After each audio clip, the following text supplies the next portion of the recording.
because there were two conceits that our leadership class had when it came to globalization. The first is assuming that we can separate the making of things from the design of things. The idea of globalization was that rich countries would move further up the value chain while the poor countries made the simpler things.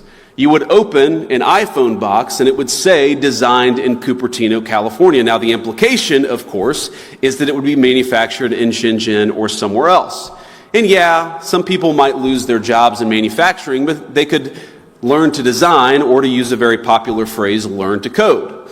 But I think we got it wrong. It turns out that the geographies that do the manufacturing get awfully good at the designing of things. There are network effects, as you all well understand. The firms that design products work with firms that manufacture. They share intellectual property, they share best practices, and they even sometimes share critical employees. Now, we assume that other nations would always trail us in the value chain, but it turns out that as they got better at the low end of the value chain, they also started catching up on the higher end. We were squeezed from both ends. Now, that was the first conceit of globalization. I think the second is that cheap labor is fundamentally a crutch, and it's a crutch that inhibits innovation. I might even say that it's a drug that too many American firms got addicted to. Now, if you can make a product more cheaply, it's far too easy to do that rather than to innovate.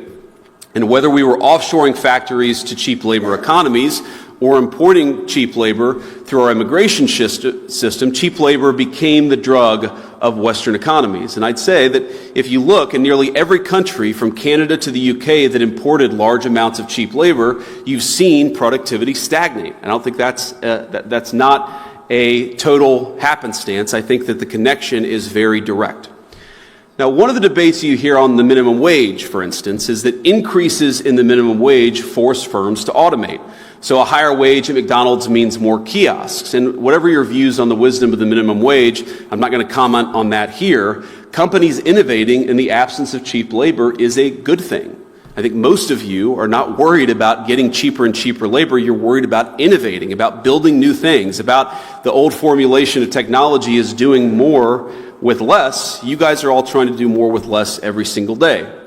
And so I'd ask my friends, both on the tech optimist side and on the populist side, not to see the failure of the logic of globalization as a failure of innovation. Indeed, I'd say that globalization's hunger for cheap labor is a problem precisely because it's been bad for innovation. Both our working people, our populists, and our innovators gathered here today have the same enemy. And the solution, I believe, is American innovation. Howdy, y'all. This is Paul, the Redneck Thinker. What we have here is a channel to communicate. I want you folks to be thinking by the time you leave my videos. Why? Because I'm tired of people talking via what other people tell them to think. So, watch my video and enjoy the chance to think for yourself. You just heard Vice President J.D. Vance, the highest ranking Marine of all time, go into his thoughts on manufacturing in the United States. Now, here's a man who he worked with the gentleman by the name of Steve Case as an investor, was tasked with expanding the Rise of the Rest initiative, which focuses on growing investments in underserved regions outside Silicon Valley and New York City. He also, before that, was a venture capitalist with Peter Thiel. They're still friends, Mithril Capital. So here's a guy who came up rough, hillbilly in Ohio. I'm not a fan of his alma mater, Ohio State, but hey, I'm a Tennessee Vol. He goes in the Marine Corps, was attached to the 2nd Marine Air Wing. Hey, so was I. That's North Carolina right there. I was stationed at the same base he would have been. And he gets his law degree at Yale. And then he becomes a venture capitalist. He stays conservative. And he understands finance. He understands all of these things when it comes to what would be good for America. Goes without saying. But he was attacked. Well, I wouldn't say attacked. Let me take that back. I am sorry that I said attacked. He had Fareed Zakaria go on his show and go, well, none of that's right. And he gives these explanations, and you go, well, okay, but then you realize Fareed Zakaria has been part of a failing industry. He is part of mainstream media. You are seeing how many viewers are on mainstream media. You are seeing all of this. And I looked it up. I have tried to find where Fareed Zakaria actually did anything that has done anything. Okay, he was a producer for the HBO series Vice, which documentary television series covers different topics. He's been a news analyst. In other words, he's someone that's never started a business, never gone out on his own. He's always he's been CNN, Washington Post, Newsweek International, Financial Times, you know, never actually done anything a day in his life that he wasn't working for someone else. Okay, there's nothing wrong with that, but he's not someone that has gone out there and worked to improve what's going on. So let's let you hear now what this guy had to say, because I want you to hear that. And after that, I'm going to show you the exact reason why we don't need what he is suggesting that we need. Here's my take. At the heart of the Trump administration's policies is one overarching goal. In J.D. Vance's words from a speech this week, it is to stage the great American manufacturing comeback. Trump believes that the key to transforming America along the lines he wants, economically, socially, and politically, is to revive the factories and foundries across this country. Unfortunately, not only is this highly unlikely to happen, but the efforts to move in this direction will be costly and damaging for Americans. The idea that America should make more things is a seductive one. We all think of a rich and powerful country as one with huge factories, belching smoke, churning out stuff, and selling it to the world. It's deeply imprinted in our minds, but it is an image of the past, not the future. The most advanced economies in the world today are almost all dominated by services. Services account for the vast majority of jobs in the world's richest industrialized countries. In America, services account for over 80% of all non-farm jobs. Manufacturing is less than 10%. America's distinctive exports to the world are software and software services, entertainment, financial services, and other such intangible things. And in these, the United States runs not a trade deficit, but a surplus with the rest of the world. Why this transformation? Because as people get richer and better educated, they spend more money on services and not goods. In 1960, American consumers allotted more than 50% of their consumption spending to goods. By 2010, it was only 33%. And the money for companies is not in goods, but services. A sneaker may cost $25 or $30 to make. The value then is in the design, marketing, and sales that allows you to sell it for $100. What part of this product would you rather your workers were involved in? Over the last 40 or 50 years, manufacturing as a share of the total economy and manufacturing jobs as a share of total jobs have both steadily declined in almost all advanced industrial countries. American manufacturing jobs were about 25% in 1973. Today, they're around 8%.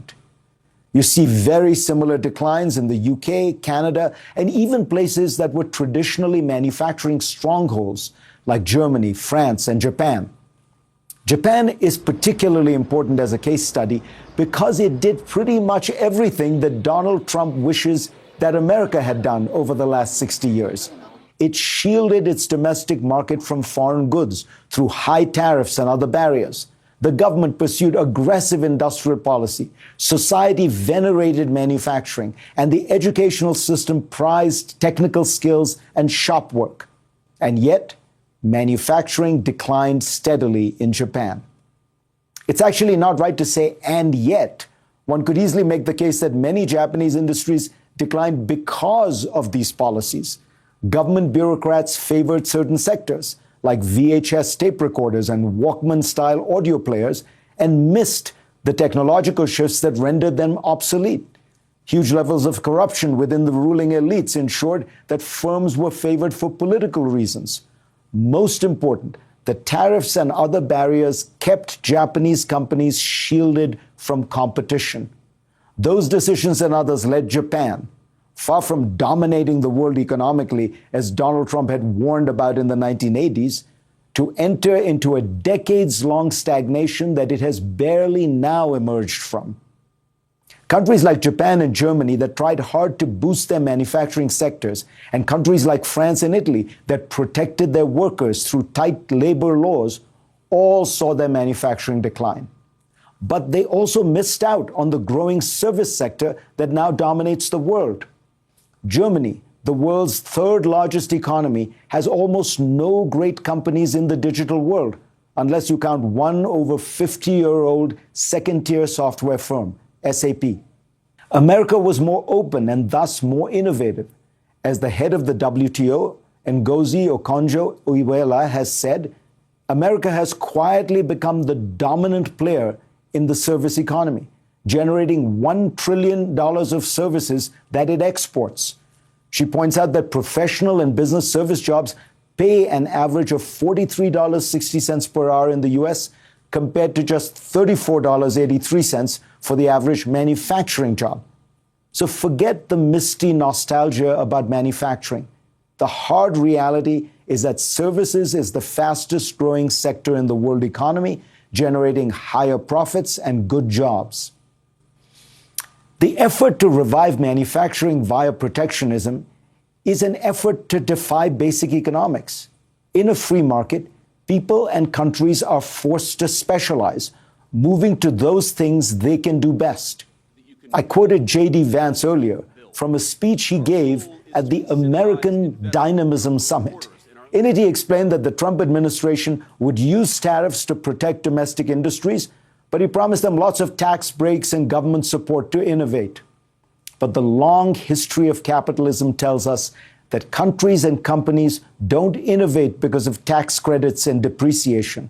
They do so because of competition. That is why markets work. They force efficiency.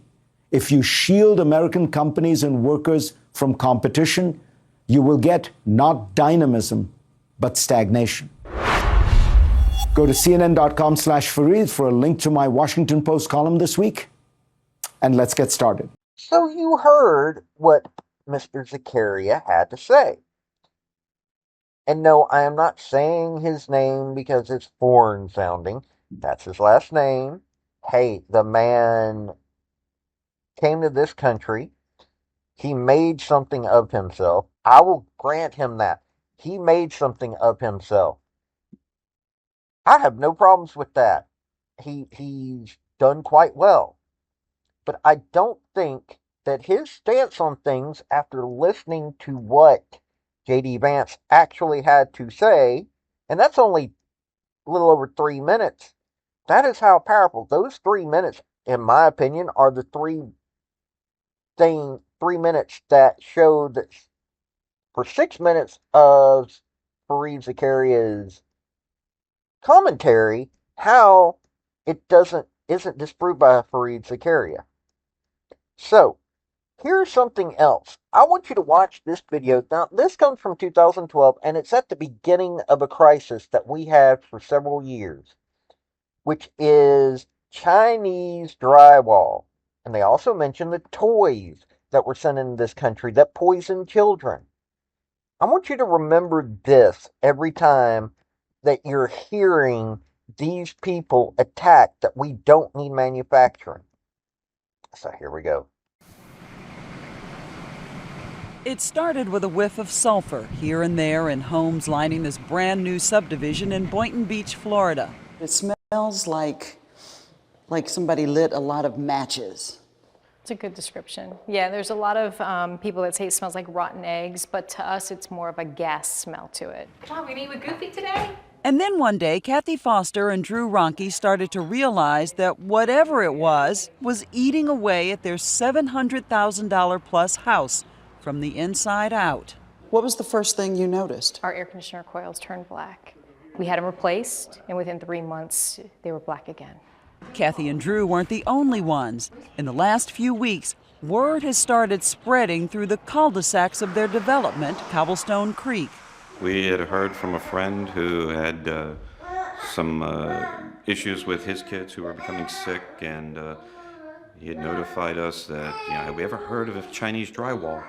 And we had said, no, what's it about?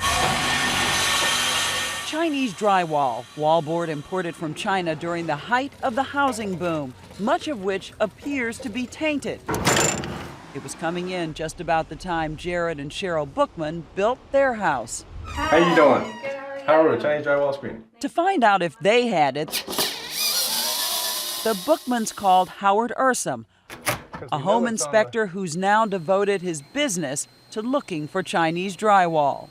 This is as bad or worse than I've seen. So this tells me that it has an indicative of being throughout the entire home.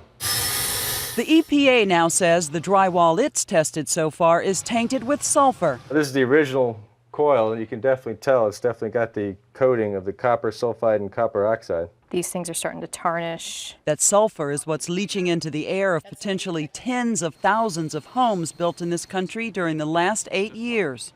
That underneath is copper. Yeah, this is all copper. Can you rub the black off and get copper again? Mm-hmm. See how it's copper starting to come through? People have started to complain of nosebleeds and headaches. And while it's still unclear whether Chinese drywall is making anyone sick, Kathy Foster didn't wait to find out. So when he cut it out, that's the one that said China. Do you want to play with these guys? She moved her family out of their house into a rental. We are currently paying our mortgage, we are paying our homeowners association dues, and still paying, taxes and insurance on the other home, plus paying the rental fee on this home. All told, it's costing Kathy $8,000 a month. $8,000 in a house that you cannot live in now. Correct. But clearly it was because of that little guy. Absolutely. My personal belief is it's putting holes in copper piping and turning coils black. My membranes aren't much stronger than that. Jared and Cheryl Bookman, who have 8-month-old triplets, say they can't afford to rent and pay a mortgage, though they're desperate to know just what the drywall is doing to their health. Nobody can tell us if it is unsafe. Is it unhealthy to live here? We don't know. No one can tell us. That's because nobody knows. Right now, no fewer than 8 government agencies are looking into the health effects of the defective drywall. So far, the tainted wallboard is eating up homes in at least 12 states. Hardest hit are Florida and Louisiana. What this is pointing out is a real need or a real gap in some of the oversight that I think consumers think is there, but it potentially is not, and it needs to be fixed. And so today, Senators Bill Nelson of Florida and Mary Landrieu of Louisiana announced a hearing tomorrow to demand answers. Why hasn't the Consumer Product Safety Commission been doing its job? We went through this drill about 3 years ago with the Chinese toys that were defective. Remember that? In 2006 and 2007, the height of the home building frenzy, more than 90 million pounds of Chinese drywall was imported. Why were contractors using Chinese drywall? They say because of supply and demand. There was no supply domestically, which is legitimate, but it was also a lot cheaper. I've heard as low as $3 a sheet for Chinese drywall. As opposed to U.S., which is how much? U.S., it went up to, at one point, it was $22 a sheet. Both the Florida and the National Home Builders Associations declined to be interviewed. The company that built both Kathy Foster and the Bookmans' homes sent a statement saying their problems are not unique. and they're working with government agencies and multiple insurance companies, drywall contractors, drywall manufacturers, technical consultants, and industry leaders to pursue viable resolutions. This was our dream home, and now it's our nightmare. Jared's insurance company has told him that the drywall emits a pollutant which is not covered. He's worried that as his house sits corroding from within, it's becoming valueless. Is it financially feasible to pay a mortgage on a home that we are not safe in or not able to live in, as well as go move to an apartment or rent a home? No, we're not in that position. So we don't know what we're going to do. So the Bookmans are exploring their options. Meanwhile, Kathy Foster wants help from her mortgage company. I have a toxic asset and it's infected. So when I'm going to start talking to my mortgage company, we both are partners in a toxic asset, which is just not a good thing for any of us. She's also suing her builder, along with the Chinese company that made their drywall. And Howard Ursum says no one knows how difficult it will be to fix these homes. That's the big trick out there right now. It's one thing to replace the drywall, but you have to replace all the plumbing, the electric, the metal studs, hurricane straps, structural components. It goes on and on. What's the answer? And there is no answer right now. Meanwhile, people here told us they're worried that if all the players don't pull together to find an answer soon, this brand new community could turn into a ghost town. I'm Vicki Mabry for Nightline in Boynton Beach, Florida. I will never say that American manufacturing has always done things correctly. They haven't. But we've gotten to the point now that we have a chance to do something, bring back jobs to this country. Zakaria is talking about service industry. Okay, at the end of the day, and no, I don't count software as service. He does, I don't. But that's an entirely different take on it. But here's what I do have a problem with. We need to be able to have jobs in this country. You complain that we need illegal immigrants in this country to fill these jobs. No, we don't. We have a definite need for Americans having American-made products. We're not going, on rare occasions, we're not going to poison each other. Unfortunately, we've got a food industry that the FDA has never monitored. I'm against the FDA and how they're monitoring stuff. Nobody's been monitoring these food places. You would think the employees would, but they're not. So we've got to change that culture. That means that we need Americans coming into place. But here's where people don't understand this. A lot of these companies in the U.S. are starting to get bought up by Chinese companies. They're starting to get bought up by foreign companies. We need American companies doing American jobs here in the U.S. You may not understand that, but at the end of the day, we no longer need Chinese companies running our food industry. Look at how it's poisoning us. We no longer need to continuously buy from companies that are manufacturing their products via slave labor, aka what's going on in China, what's going on in so many of these other countries. We have to start making a change, and J.D. Vance is attempting to make a change, but people that are major voices for the Democrat Party, such as Perez or Zakaria, is saying, no, we need to be allowing our products to be made with slave labor. We need to have our products being made by people who don't know what they're doing. Here's an interesting story.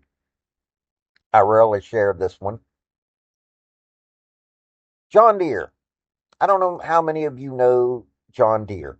I would assume all of you do, but some people, a lot of city folks nowadays. John Deere had a manufacturing plant in Loudoun County, Tennessee. They need motors for what they're making. Well, John Deere moved the manufacturing plant that made the motors to Mexico. They started shipping the motors up here.